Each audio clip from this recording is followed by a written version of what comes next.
Welcome to Code with Anna Christina. Consider a bunch of students in a class at school. They are not relatives and they don't look alike. Let's say we have 4 students, Lauren, Joe, Jane, and Will. And we want to compare these students based on their hair length, gender, grade, and name. So Lauren is a female and has a specific grade, let's say 76, and has a long hair. Joe is a male with short hair and 96 grade, and his name is Joe, and so on. This example can be converted and written in Java, considering that student can be a class, a Java class, where hair, gender, name, and grade are variables of this class. And also, these 4 students, Lauren, Joe, Will, and Jane, are objects of this class. We also have something we call methods. These methods are the behaviors of a class. I'm gonna elaborate later in the code. So let's start creating the class student, which has some states, so variables like gender, name, and grade. I'll click new class student. It doesn't have a public void main because it's not a main. Finish. So here we have a public class student. We'll add the character gender for this class, the string name, and also the grade integer. Okay, so this is our new class which has 3 variables. And also this class can have methods like behaviors. Like we said, we have different types of methods. So let's start creating a simple method that print out the grade of class. And I'll write syso control space to write system out println and to print the grade. So here grade is the word that I want to print, plus, so when you want to print a group of strings, so you have to concatenate them. This is how you concatenate. You use the plus symbol, and I'm gonna write this grade. So why do I have this keyword? In this case, it's not obligatory, it's not important, but what is the meaning of the this keyword? This means you are using the actual object's variable. For example, if you have an object called Lauren and I'm calling Lauren.print grade, so the method of Lauren, this method will know that the grade it has to use the grade of Lauren and not of another object. So the actual object and the current object we're calling. So we'll see other type of methods like void add grade. What does it do? This method will update the variable of an object. So in this case, we had only to print the grade of Lauren, for example, or Joe. Here we have to update or modify the variable of an object. So in this case, I'm gonna just add a point, for example, for the grade. So this point grade, here we can remove the this keyword. This point grade equals to this point grade plus 2. So this grade here is the old one and this grade here is the new one. So we're updating or we're modifying this grade using the old value plus 2. Why do I have to put 2, an integer? Because grade has the type of an integer. So I have to put some 2 and not, for example, a 2.0 a float. And there's another way to add or to update a variable, an object's variable. Here using some argument. So methods can have something we call argument, and here instead of creating or writing 2, I can write points. So in this case, the user that wants to update the variable of an object can also send any point he wants, and this way this method will update the grade using the method. So then we have another type of method which is subtract the grade. So it's the same like the add grade, but in this case we're gonna subtract the points from the grade. So this grade minus points. So instead of 2, we can write minus points. There's another type of method, which is the method that has a return type. So in this case, all of these three methods are void type. So we can have methods that can return some variables, specifically if these variables are private. Now in this case they are public, but if they are private, we have to have a method that will give us the opportunity to see or to return or to get a variable. So I'm gonna introduce you to the private and public keywords afterwards in another video. So I have to create the method getGender, which will return this gender of an object. In this case, it's not a void, it's a char. Why? Because gender, the variable that is returning, is of type character. So I have to put, instead of void, I have to put some character. And now let's create an object called Lauren and Paul. So student Paul and student Lauren equals to new student. So in the case of Lauren, I used the new keyword, and in the case of Paul, I didn't use anything. What is the difference between these two initializations? So, for example, if I want to print the variable of Paul, for example, the gender, or let's say the grades, I could have an error. Why? Because in fact Paul is not initialized yet. That is why we use new student to initialize by default all of the variables that exist here in the class grade, in the class student, for example, gender, name, and grade.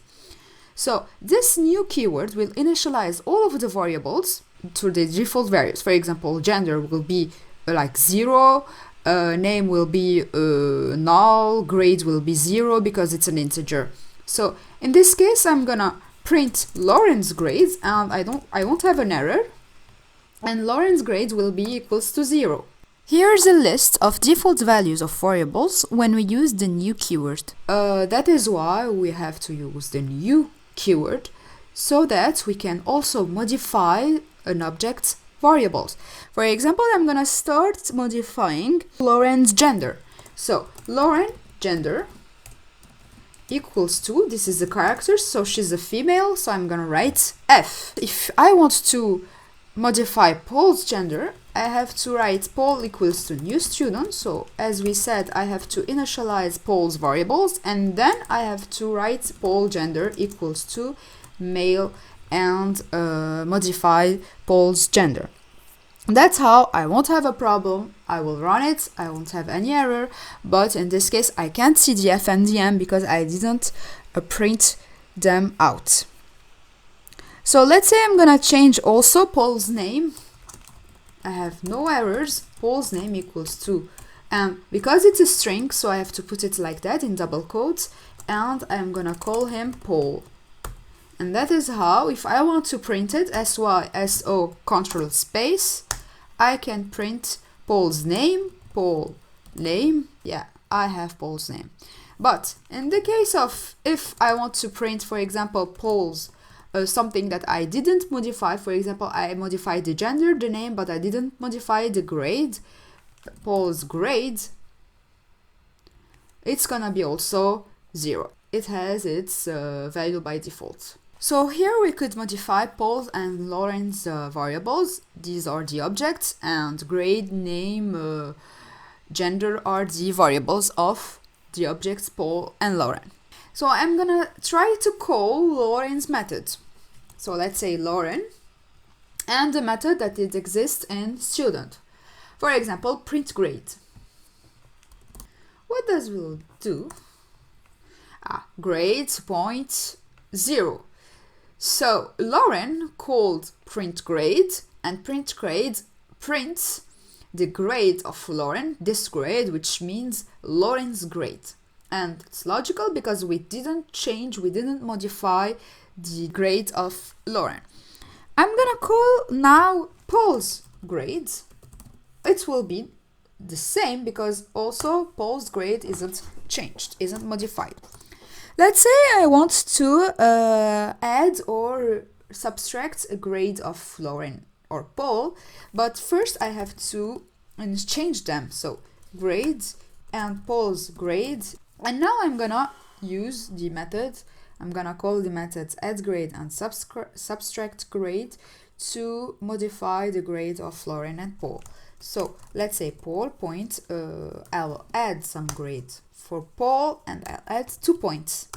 And for Lauren, I'm gonna subtract some points and let's say 3. And now I'm gonna print out the grade and let's execute.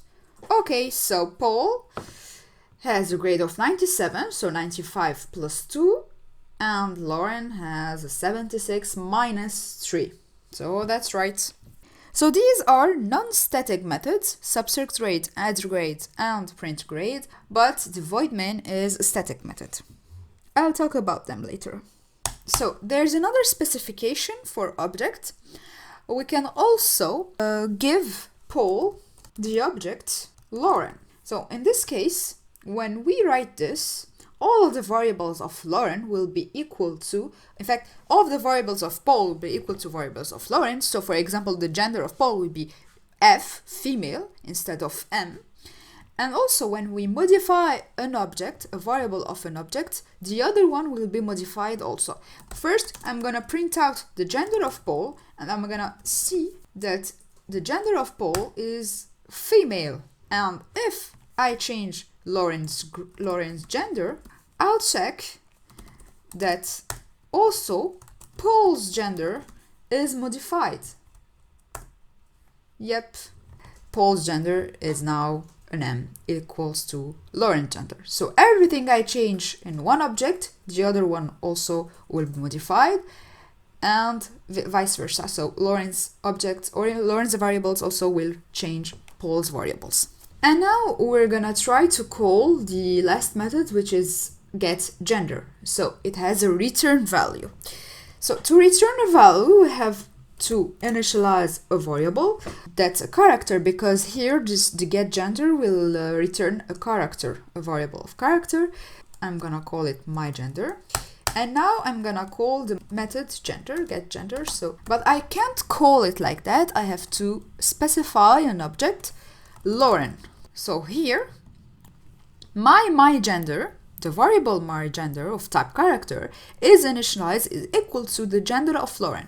So if I print out the gender, the my gender, I'll have the gender of Lauren initialized, which is M, male, that I have already modified it here. A class's variable can be also another class. For example, instead of writing car, I can write the type of a class, like student. I'm gonna take an example. I'm gonna create another class that is class person. This class will have two variables. The first variable is a float height, and another variable which is an object, a class object of type student, st. So here in this class person, we have an object of type student of another class called st. Now we're gonna initiate or declare a variable of this person, of this type person. So person Tony. This person Tony isn't initialized yet because we didn't use the new variable, the new keyword. To new person, I could write it here, the new person, it's the same. And now I'm gonna print the variables of Tony. So here, if I print Tony point, for example, height, I'm gonna have a height of 0.0 because it's a float. But if I try to print, for example, Tony point st, I'm gonna have a null because st is an object, and as I said earlier in this video, object is initialized as equals to null because the new keyword initializes it or gives it this default value, which is null. But I cannot print Tony.st point for example, the gender here or the grade. Why? Because in fact, this grade isn't initialized yet. So the variables of student aren't initialized yet. Just the st is equal to null. So if I want to print the st grade, I should write Tony st equals to new student, which means I should declare with the new so that the variables of st take the default values, and then I can do the system out println of Tony.st, the student point grade. So in this case, I'm not having any errors, and I have the value of 0, which is the value by default of any integer, any variable of type integer. So here it's the case. Okay, and now I wanna call the function. Okay, so here I printed the Tony grade, but I want to call the function that prints. So I don't have to write a print, system out println, and so on. So the st that prints a grade or a gender, here, I'm gonna look at it, is print grade. So I want to print the grade using the method print grade. So I will call Tony.st print grade, and that's it. And here I want to see the print, which is grade 0. So we have the 0, which is here, and the grade 0, which is here. That's all for today. If you liked the video, don't forget to subscribe.